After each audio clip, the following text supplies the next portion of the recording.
हिंदी में यूपीएससी की तैयारी से संबंधित प्रोग्राम्स को देखने के लिए सब्सक्राइब करें स्टडी IQIAS हिंदी। नमस्कार दोस्तों, मैं हूं अमरेंद्र पांडे। आप देख रहे हैं स्टडी IQIAS हिंदी।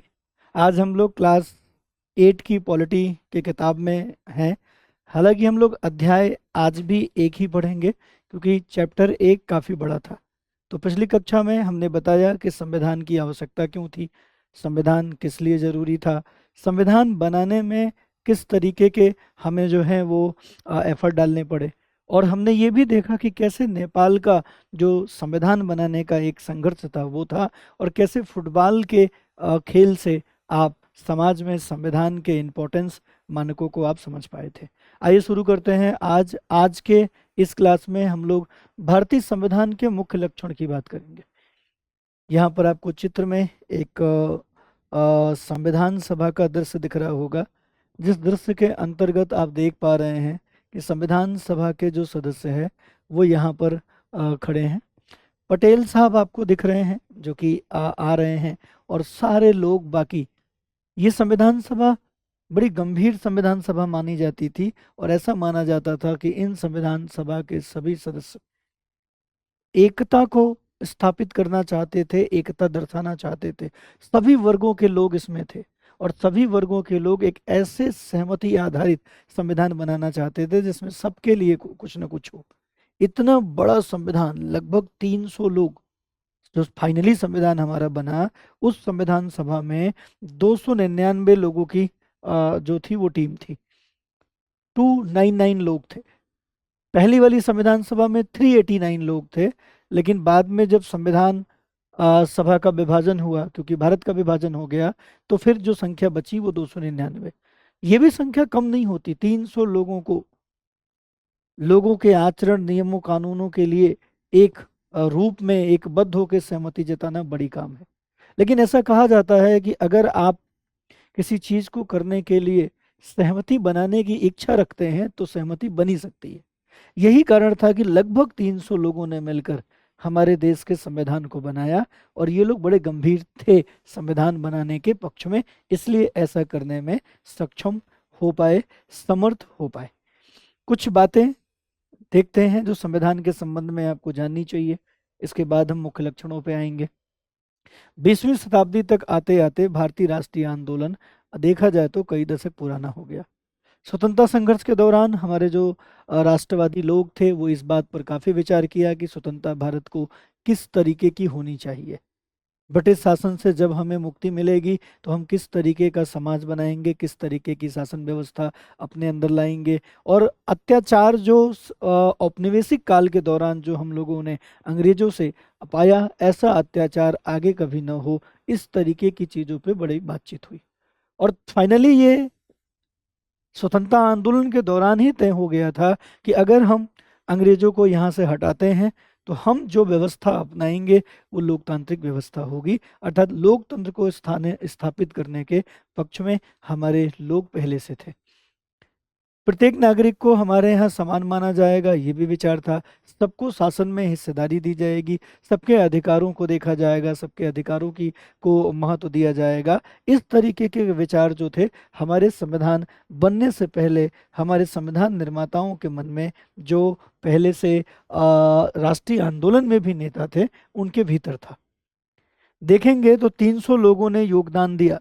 1946 की बात है, 1946 में गठित की गई हमारी संविधान सभा के सदस्य लगभग 300 थे। मैंने एग्जैक्ट संख्या बताई, लगभग 300 याद न करके 299 आप याद रखें। 299 ये थी हमारी सदस्य संख्या। भावी संविधान के निर्माण के अगले 3 साल तक संविधान सभा की बैठक होती रही। मैंने पहले भी बताया कि संविधान बनाने में 2 वर्ष 11 महीने और 18 दिन का समय लगा था। 11 महीना और 18 दिन का समय लगा था, जिसको लगभग 3 वर्ष हम लोग कहते हैं, लगभग 3 वर्ष के रूप में हम लोग जानते हैं। संविधान सभा के जो सदस्य थे, देखिए, संविधान सभा के इन सदस्यों ने एक बड़ी जिम्मेदारी ये थी कि देश के कई समुदाय, देश में हमारे कई समुदाय रहते हैं, और उनकी भाषा भी एक नहीं थी, धर्म भी एक नहीं था, और संविधान सभा में भी इसी तरीके के लोग डाले गए, उनकी भी भाषा एक, और धर्म एक नहीं था, सभी वर्ग के लोग थे। संस्कृतियां अलग अलग थी। वैसे भी जब संविधान लिखा जा रहा था उस समय हमारे देश की बात करें तो हमारे देश में भी बड़ा उथल पुथल चल रहा था। पाकिस्तान का बंटवारा लगभग तय हो गया था। कुछ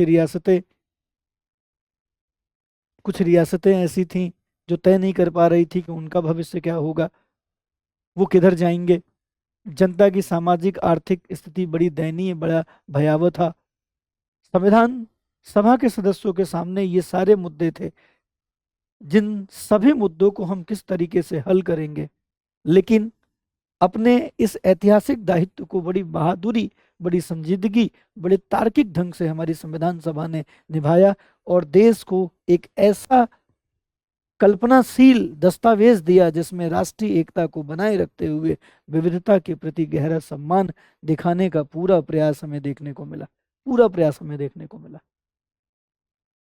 उन्होंने जो दस्तावेज बनाए उसमें सामाजिक आर्थिक सुधारों के जरिए गरीबी उन्मूलन, जनप्रतिनिधियों के चयन सीधे जनता के द्वारा कराया जाए, ऐसी महत्वपूर्ण दस्तावेज में ये डाला गया और जनता की सीधे शासन में भागीदारी हो सके, महत्व हो सके, ऐसा करने का प्रयास किया गया।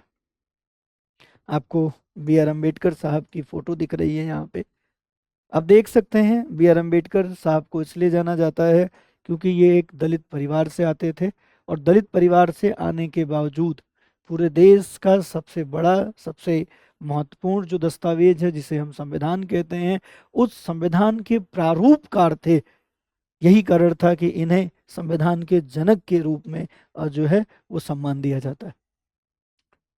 अंबेडकर का पूरा विश्वास था कि संविधान सभा में उनकी हिस्सेदारी से अनुसूचित जातियों को संविधान के प्रारूप में सुरक्षात्मक व्यवस्था प्राप्त हो सकेगी, उनकी भी सुरक्षा हो पाएगी।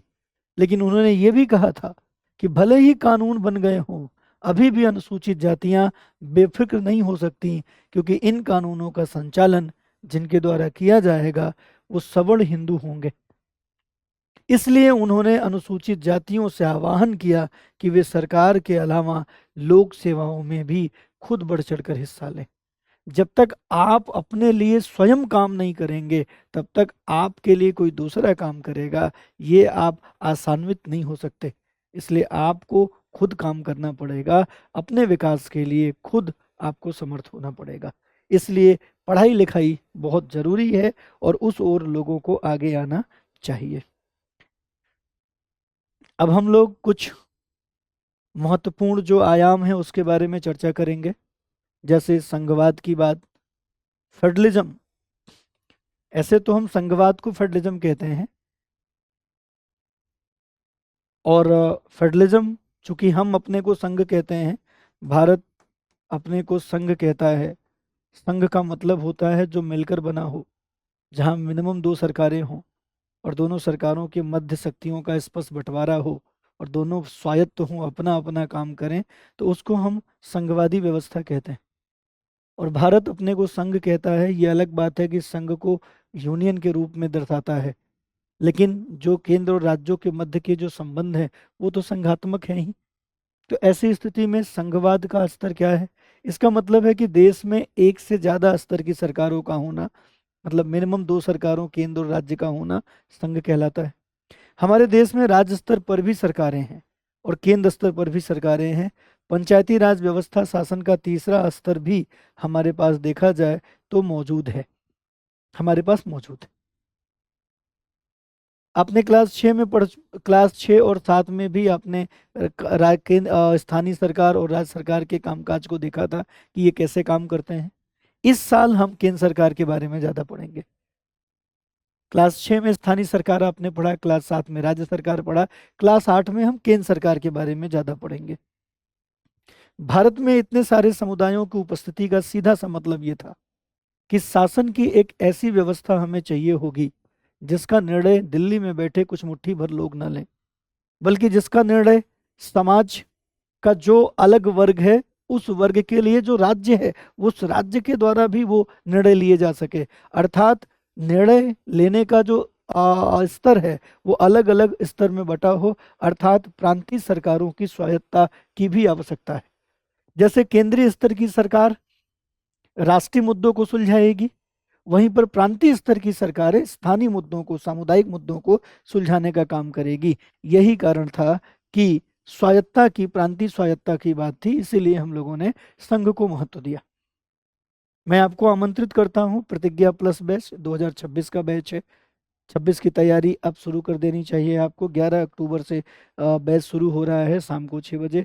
29,999 रुपये में ये बैच आप परचेज कर सकते हैं स्टडी IQ के ऐप से या वेबसाइट से।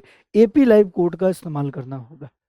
इसलिए भी 2026 के लिए मैं आमंत्रित कर रहा हूँ, क्योंकि कई बार ऐसा होता है कि जब समय बहुत नज़दीक आ जाता है तैयारी का, तब आप शुरू करते हैं, फिर आप कहते हैं कि बेसिक से छूट गया, या दोहरा नहीं पा रहे हैं, या प्रैक्टिस को टाइम नहीं मिल रहा है, तब समस्या होती है। और अक्सर हमारे यहाँ कहावत भी है कि पछता के क्या करोगे जब चिड़िया चुग गई खेत। तो चिड़िया खेत चुग जाए उससे पहले से अपनी तैयारी शुरू कर दें कि चिड़िया ना आ पाए, तो पछतावा नहीं होगा अगर सही समय पे आप सही तैयारी का निर्णय लेते हैं। इसलिए स्टडी IQ के ऐप पे या वेबसाइट पे जाइए और AP लाइव कोड के इस्तेमाल के साथ जुड़िए। 26 की तैयारी के लिए अभी से पर्याप्त समय है, और जब हमारे पास पर्याप्त समय कह दिया जाता है तब हमें लगता है कि बाद में देख लेंगे। बिल्कुल भी बाद में मत देखिएगा, नहीं तो पछताना पड़ेगा। अभी की अभी तैयारी स्टार्ट करिए, अभी के अभी निर्णय लीजिए। देखिए, संविधान सभा ने सार्वभौमिक वयस्क मताधिकार के सिद्धांत को स्वीकार किया। इससे लोगों को लगा कि हमें भी सत्ता में शामिल होने का अवसर दिया जा रहा है। संविधान सभा के सदस्य थे AK अय्यर। उन्होंने कहा था कि आम आदमी को और लोकतांत्रिक शासन की सफलता में गहरी आस्था का द्योतक है ये सार्वभौमिक वयस्क मताधिकार। क्या होता है सार्वभौमिक वयस्क मताधिकार? इसका मतलब होता है कि आपको मत देने के अधिकार के लिए कोई विशेष योग्यता की जरूरत नहीं है सिवाय आयु के। अगर आप वयस्क हो जाते हैं, वयस्कता की उम्र पहले 21 वर्ष थी, 21 वर्ष थी, बाद में राजीव गांधी के टाइम पे संविधान संशोधन करके ये 18 वर्ष कर दी गई है। इसका मतलब क्या है? इसका मतलब यह है कि 18 वर्ष की आयु पूरी करने वाला कोई भी व्यक्ति, वो चाहे महिला हो, पुरुष हो, किसी भी जेंडर से जुड़ा हो, किसी स्थान का हो, किसी जाति का हो, किसी धर्म का हो, उसे मताधिकार मिल जाएगा। तो मताधिकार प्राप्त होने का एकमात्र आधार है वयस्क होना, 18 वर्ष की आयु पूरी करना, और किसी प्रकार का कोई विभेद जो है वो नहीं होगा।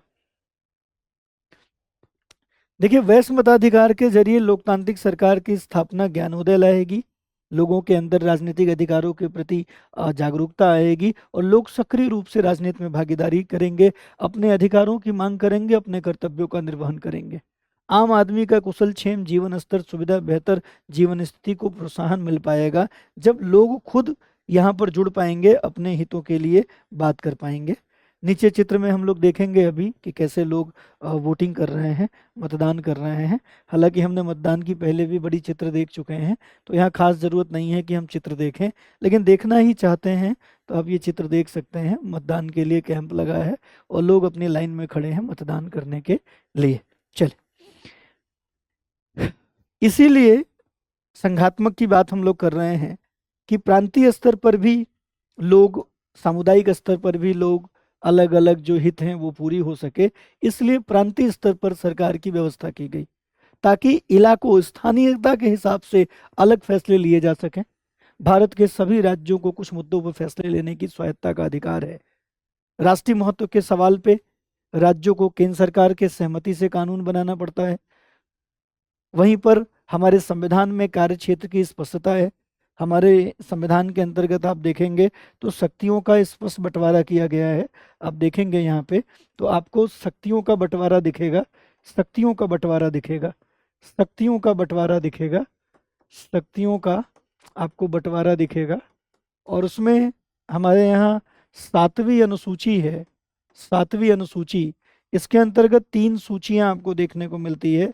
केंद्र सूची, केंद्र सूची, आपको राज्य सूची देखने को मिलती है, राज्य सूची, और समवर्ती सूची, समवर्ती सूची। इसी को हम लोग कहते हैं शक्तियों का बंटवारा। केंद्र सूची के अंतर्गत 100 विषय हैं जिस पे कानून बनाने का अधिकार केंद्र का है, और इसमें जो विषय हैं वो विशेषकर राष्ट्रीय महत्व के हैं। राज्य सूची की बात करें तो वर्तमान में यहाँ पर 61 विषय आपको देखने को मिलते हैं जिस पे कानून बनाने का अधिकार राज्य सरकार को है। ये प्रांतीय स्तर के मुद्दे, और कुछ ऐसे हैं जहाँ पर प्रांत और केंद्र दोनों को जरूरत है। तो वर्तमान में देखेंगे 52 ऐसे विषय हैं जिस पे कानून बनाने का काम केंद्र और राज्य दोनों कर सकती है। लेकिन अगर कानून केंद्र और राज्य दोनों के द्वारा बनाया गया और आपस में उन कानूनों का कोई मतभेद है तो केंद्र का कानून मान्य होगा। मतलब स्पष्टता दी गई है कि किन मुद्दों पर केंद्र काम करेगा, किन मुद्दों पर राज्य काम करेगा, और इस तरीके से संघात्मक व्यवस्था की ओर हम अग्रसर होते हैं। संघात्मक व्यवस्था हम यहाँ पर देख पाते हैं। प्रत्येक स्तर की सरकार अपने कार्यों के लिए पैसे का इंतजाम कहाँ से कर सकती है, ये भी बताया गया है। संघवाद के अंतर्गत राज्य केवल केंद्रीय सरकार के प्रतिनिधि नहीं होते, बल्कि उन्हें सीधे ताकत संविधान से मिलते हैं। इसीलिए प्रांतीय स्वायत्तता को अपनाया जाता है और इसी प्रांतीय स्वायत्तता को हम संघवाद के रूप में जानते हैं। अगर इसके लिए आप ग्राफ बनाने का प्रयास करें, कि हम संघात्मक व्यवस्था के लिए कैसा ग्राफ बना सकते हैं, तो जब हम संघात्मक व्यवस्था की बात करते हैं तो इसके लिए सबसे टॉप पे संविधान होता है। और एक बात ध्यान रखिएगा कि संघ व्यवस्था में लिखित संविधान का होना बहुत जरूरी है, और यहाँ से शक्तियों का बंटवारा सीधे केंद्र सरकार को शक्तियाँ संविधान से मिलती हैं, राज्य सरकार को शक्तियाँ संविधान से मिलती हैं, और जो स्थानीय सरकार होती है, स्थानीय सरकार वो राज्य पर निर्भर होती है। स्थानीय सरकार ये राज्य पर निर्भर होती है। ये ग्राफ आपको बनाना पड़ता है जो आप देख सकते हैं। ठीक है, चलिए आगे बढ़ते हैं, और आगे बढ़ते समय दूसरा फीचर्स देखते हैं। जो दूसरा फीचर्स क्या है उसकी बात करते हैं। संसदीय शासन पद्धति। अगर आप जानना चाहते हैं कि संसदीय शासन पद्धति कैसे पता करें, तो संसदीय शासन पद्धति के लिए आपको सरकार की जो कार्यपालिका है उस कार्यपालिका को देखना होगा। और जहां पर भी कार्यपालिका दो प्रकार की पाई जाती हो, कार्यपालिका क्या है, तो इसके लिए आप सरकार देखेंगे। सरकार के 3 अंग होते हैं, कार्यपालिका, व्यवस्थापिका, न्यायपालिका। और कार्यपालिका कानूनों के संचालन से संबंधित, व्यवस्थाओं के प्रबंधन से संबंधित है। और कार्यपालिका जब 2 प्रकार की होगी, एक नाम मात्र की कार्यपालिका होगी और एक वास्तविक, तो ऐसी व्यवस्था को संसदीय शासन व्यवस्था के रूप में हम लोग जानते हैं। चूंकि इंग्लैंड में संसदीय शासन व्यवस्था थी, इसलिए इंग्लैंड वालों ने भारत में जो नियम कानून बनाए वो भी संसदीय व्यवस्था के अनुरूप बनाए। जो संवैधानिक विकास हमारा 1773 से शुरू होकर 1947 तक चला है, स्वतंत्रता तक, उनके द्वारा भी जिस तरीके की व्यवस्थाएं स्थापित की गई वो संसदात्मक थी। तो हम बहुत यूज्ड टू थे, और हमारे लिए वो ज़्यादा से ज़्यादा लोगों को प्रतिनिधित्व देने का भी तरीका ठीक था। इसलिए जब हमारा संविधान बना तो हमने अपने संविधान में तय किया कि संसदात्मक शासन व्यवस्था पे आगे जाएंगे, लिहाजा हमने वो किया। सरकार के तीनों स्तर पर प्रतिनिधियों का चुनाव लोग खुद करते हैं। क्लास 7 की किताब में कांता की कहानी आपने देखी थी, वोट डालने की कतार में सब लोग एक साथ खड़े थे। संविधान के सदस्य संविधान की रचना जब कर रहे थे उस समय की बात है, तो उन्हें लगा कि स्वतंत्रता संघर्ष ने भारतीय जनता को वयस्क मताधिकार के योग्य बना दिया है। भारतीय जनता अब अपना निर्णय स्वयं कर सकती है। उन्हें विश्वास था कि इससे न केवल लोकतांत्रिक सोच तौर तरीकों को प्रोत्साहन मिलेगा, बल्कि जाति, वर्ग, लिंग के आधार पर जो ऊंच नीच की बेड़ियां हैं उसे तोड़ा जा सकेगा। यही कारण था कि सार्वभौमिक वयस्क मताधिकार आया। सार्वभौमिक वयस्क मताधिकार में प्रतिनिधियों की चुनने की सीधी भूमिका जनता की होती है। इसके अलावा हर व्यक्ति खुद चुनाव भी लड़ सकता है, चाहे उसकी सामाजिक पृष्ठभूमि कैसी भी हो, कुछ भी हो, वो चुनाव लड़ने की स्थिति में होता है। ये सार्वभौमिक वयस्क मताधिकार के साथ जुड़ता है, आप देख सकते हैं। ठीक है, दूसरी इकाई में इसको हम लोग अलग से समझेंगे, पढ़ेंगे। अभी हम लोग कुछ और फीचर्स देख सकते हैं। शक्तियों का बंटवारा। शक्तियों का बंटवारा बहुत जरूरी है, हमारे केंद्र और राज्यों के मध्य कोई संघर्ष न उत्पन्न हो, इसलिए स्पष्ट रूप से हमें पता होना चाहिए कि केंद्र सरकार क्या करेगी, राज्य सरकार क्या करेगी। सरकार विधायिका, कार्यपालिका, न्यायपालिका 3 से मिलकर बनती है। हमारे यहाँ सरकारों को के लिए चुनाव होता है और चुनाव के माध्यम से सरकार बनती है। सरकारों में कार्यपालिका का काम होता है कानूनों को लागू करना, व्यवस्थापिका का काम होता है कानूनों को बनाना, न्यायपालिका का काम होता है न्याय देना, और कानूनों का उल्लंघन होता है तो उसे स्थापित करना, दंड के माध्यम से पुनः स्थापित करना कि कानूनों को ठीक ढंग से चलाया जाए। अब यहाँ पर देखेंगे तो राज्य किसी भी शाखा, राज्य की कोई भी शाखा दुरुपयोग न कर सके, विधायिका कार्यपालिका का काम न करे, कार्यपालिका विधायिका का काम न करे, इसके लिए तीनों अंगों में शक्तियां एक दूसरे से अलग हैं, तीनों के अपने अपने काम हैं, ये दिए गए हैं। इस बंटवारे के आधार पर प्रत्येक अंग एक दूसरे पर अंकुश लगाते हैं और यह इस तीनों अंगों के बीच सत्ता के संतुलन को बनाता है। हालांकि जब अगली कक्षाओं में आप चलेंगे तो आप बताएंगे कि भारत में शक्तियों का बंटवारा नहीं है, क्योंकि संसदात्मक शासन व्यवस्था में शक्तियों का बंटवारा नहीं होता। जैसे इंग्लैंड संसदात्मक शासन व्यवस्था है तो कार्यपालिका, विधायिका, न्यायपालिका आपस में जुड़ी है, लेकिन शक्तियों का बंटवारा आपको अध्यक्षात्मक शासन व्यवस्था में देखने को मिलता है, जैसा कि अमेरिका। लेकिन हम लोगों ने चूंकि अपना संविधान दुनिया के प्रत्येक देशों से कुछ न कुछ बेहतर लिया, तो हमें लगा कि हम अपने संघ को अगर ठीक ढंग से, अपनी व्यवस्था को ठीक ढंग से चलाना चाहते हैं और किसी भी तरीके की निरंकुशता नहीं चाहते हैं, तो हमें शक्तियों का बंटवारा चाहिए होगा। इसलिए हमने कार्यपालिका, व्यवस्थापिका और न्यायपालिका के मध्य एक संतुलित सेपरेशन ऑफ पावर, शक्ति पृथक्करण लिखा है। ये जो शक्ति पृथक्करण है, ये मॉन्टेस्क्यू इसका जन्मदाता है। मॉन्टेस्क्यू एक विचारक है जो इसका जन्मदाता है। उसने शक्ति पृथक्करण का सिद्धांत दिया, जिसको अमेरिका ने अपने यहाँ सबसे पहले अपनाया। देखिए, इस अध्याय में एक चीज बड़ी घूम घूम के लगातार आपके समक्ष आ रही है, और वो जो बात है वो है कि लगातार राज्य शब्द का इस्तेमाल आपको दिख रहा है, राज्य शब्द का प्रयोग लगातार दिख रहा है। ध्यान रखिए कि इसका मतलब सरकार से, राज्य सरकारों से नहीं है। जब हम राज्य कहते हैं तो इसका मतलब राज्य सरकार नहीं होती है। यहाँ राज्य का मतलब संपूर्ण सरकारी व्यवस्था से है। केंद्र सरकार, राज्य सरकार, सब राज्य हैं। इसीलिए भारत को हम राज्य कहते हैं। भारत क्या है? भारत एक राज्य है, क्योंकि राज्य होने के लिए एक सबसे इंपॉर्टेंट चीज होती है जिसको कहते हैं संप्रभुता।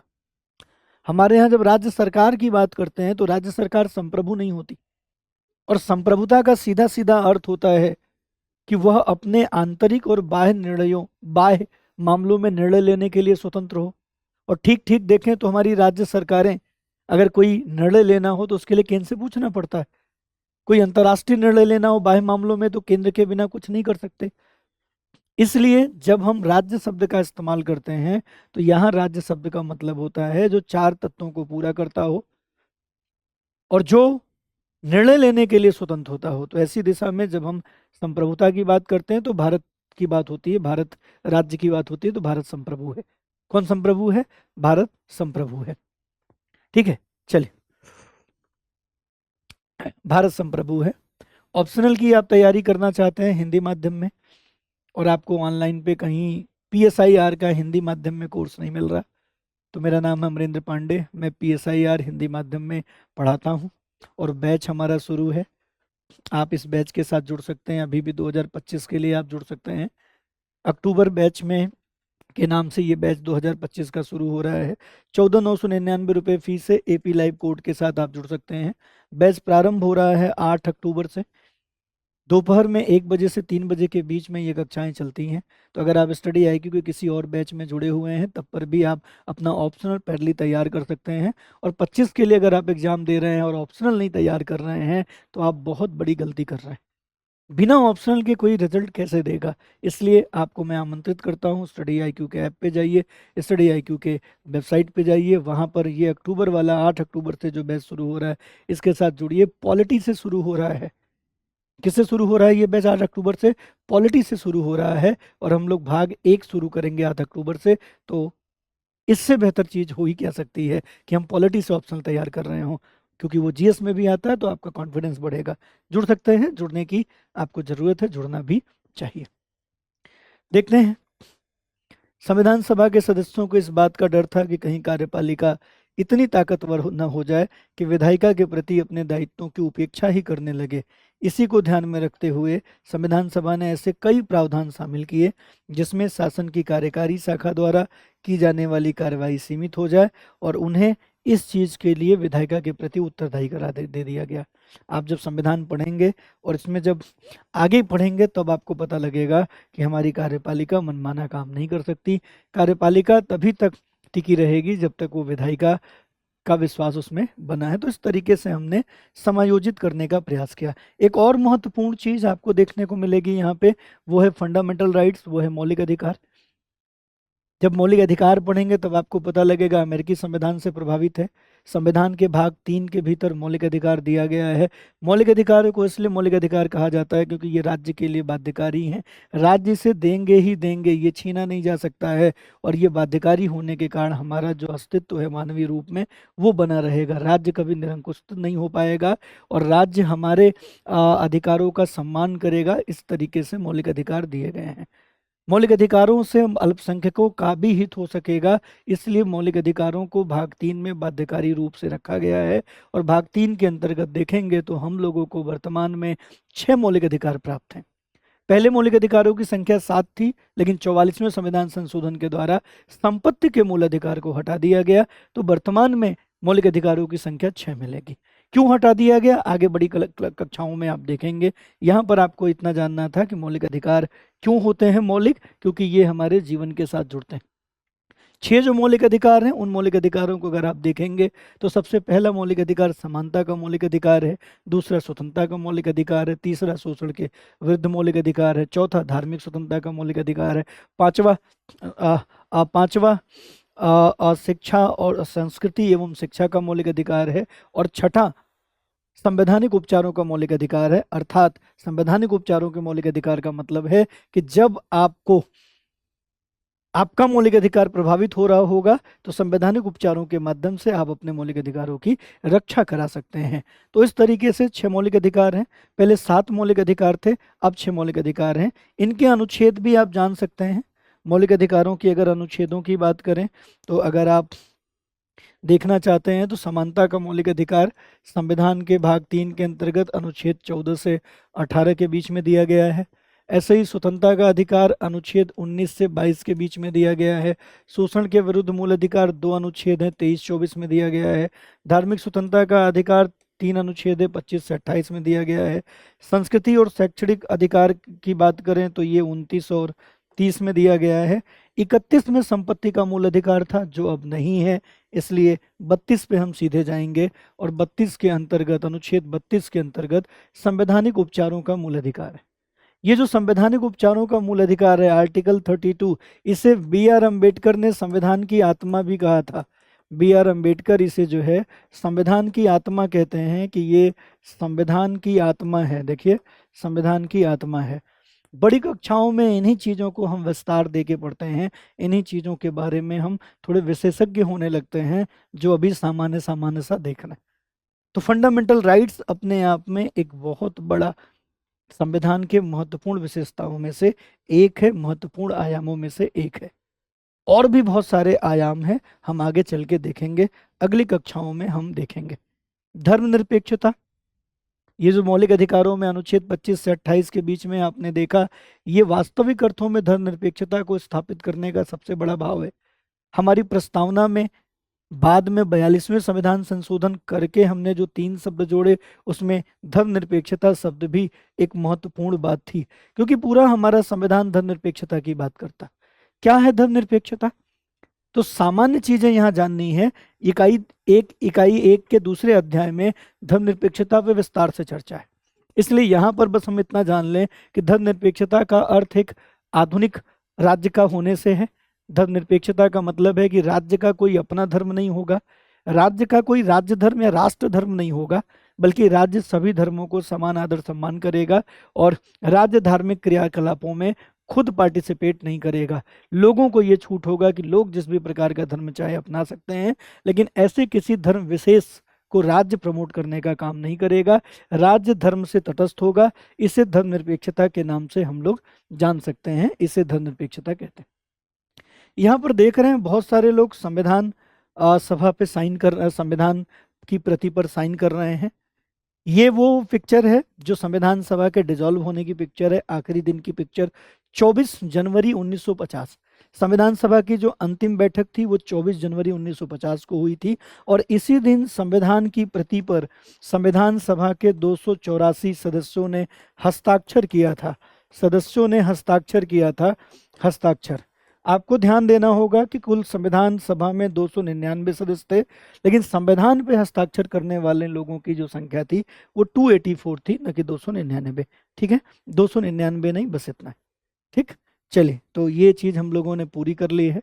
कुछ शब्द दिए गए हैं यहाँ पे, इन शब्दों को आपको जानना होता है कि इन शब्दों का जो अर्थ है वो क्या होता है। जैसे एक शब्द आपको देखने को मिल रहा है, मनमानापन। जब सब कुछ किसी व्यक्तिगत फैसले या पसंद से चलने लगे तो उसे मनमानापन कहते हैं। यहाँ नियम तय नहीं किए गए हों, जहाँ फैसलों का कोई आधार ना हो, उसे मनमानापन कहते हैं। यही मनमानापन निरंकुशता को जन्म देता है।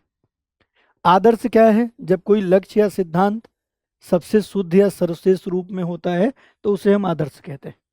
भारतीय राष्ट्रीय आंदोलन आप जानते हैं, स्वतंत्रता के लिए हमने जो संघर्ष किया अंग्रेजों के खिलाफ, उसे भारतीय स्वतंत्रता संघर्ष के रूप में जानते हैं। राज व्यवस्था क्या होती है? पॉलिटी। इसका आशय एक ऐसे समाज से होता है जिसकी राजनीतिक संरचना व्यवस्थित है, और भारत एक लोकतांत्रिक राज व्यवस्था है क्योंकि हमारी राजनीतिक संरचना संविधान के द्वारा व्यवस्थित है। उसको हम लोग राज व्यवस्था कहते हैं, पॉलिटी कहते हैं। संप्रभुता का अर्थ क्या होता है? तो स्वतंत्र जनता को संप्रभु हम कहते हैं, जहां पर व्यक्ति अपने इंटरनल एक्सटर्नल मामलों को लेने के लिए स्वतंत्र। मानव व्यापार, आर्टिकल 23 जब आप पढ़ेंगे तो उसमें ह्यूमन ट्रैफिकिंग को रोकने की बात की गई है, और ये हमारा फंडामेंटल राइट्स है कि मनुष्य को खरीदा बेचा नहीं जा सकता। इवन मनुष्य के अंगों को भी खरीदा और बेचा नहीं जा सकता है। और आखिरी बात है निरंकुशता। इसका मतलब है कि सत्ता अधिकारों का क्रूर अन्यायपूर्ण तरीके से इस्तेमाल करना, मनमाने तरीके से इस्तेमाल करना, ये कहलाता है निरंकुशता। ठीक है, तो ये था हमारा क्लास 8 की पॉलिटी का अध्याय 1, और उसमें हमने संविधान के महत्वपूर्ण जो लक्षण है उस पर बात की है। आगे हम चलेंगे तो आगे हमें जो है अगला जो चैप्टर दिखेगा वो चैप्टर दिखेगा यूनिट 1 का अध्याय 2, जिसके अंतर्गत महत्वपूर्ण रूप से हम लोग सेकुलरिज्म, धर्मनिरपेक्षता की समझ को देखेंगे, समझ को पढ़ेंगे। तो आज के लिए बस इतना ही। जो लोग भी क्लास पे नए हैं वो क्लास को लाइक कर दें, जो पहले से देखते हैं वो भी लाइक कर दें, जो लोग चैनल पे नए हैं चैनल को सब्सक्राइब कर दें। और एनसीईआरटी आप पढ़ेंगे उससे अच्छा है कि मेरे द्वारा एनसीईआरटी आप यहाँ पर देख लें तो बेसिक समझ भी आ जाएगी, और क्या इम्पोर्टेंट है और क्या गोल है जिसे स्पष्ट करना है अगली कक्षाओं में, वो भी आपको देखने को मिलेगा। मैं छोटी ही कक्षाओं में केवल टॉपिक पे विशेषज्ञता झाड़ने का प्रयास नहीं करता। तो एनसीईआरटी आपकी कंप्लीट हो सकती है, जुड़ सकते हैं मेरे साथ। मंडे टू फ्राइडे शाम 6 बजे ये क्लास रेगुलर आती है। अपने दोस्तों मित्रों को भी ये क्लास शेयर जरूर करें, और अगर पेड बैच से जुड़ना चाहते हैं, व्यवस्थित तैयारी करना चाहते हैं, तो आप 11 अक्टूबर से पहले स्टडी IQ के ऐप पे, वेबसाइट पे जाके अपना एडमिशन कर सकते हैं। मिलते हैं कल फिर एनसीईआरटी क्लास 8 को पढ़ते हुए। धन्यवाद, जय हिंद। हिंदी में यूपीएससी की तैयारी से संबंधित प्रोग्राम्स को देखने के लिए सब्सक्राइब करें स्टडी IQ IAS हिंदी।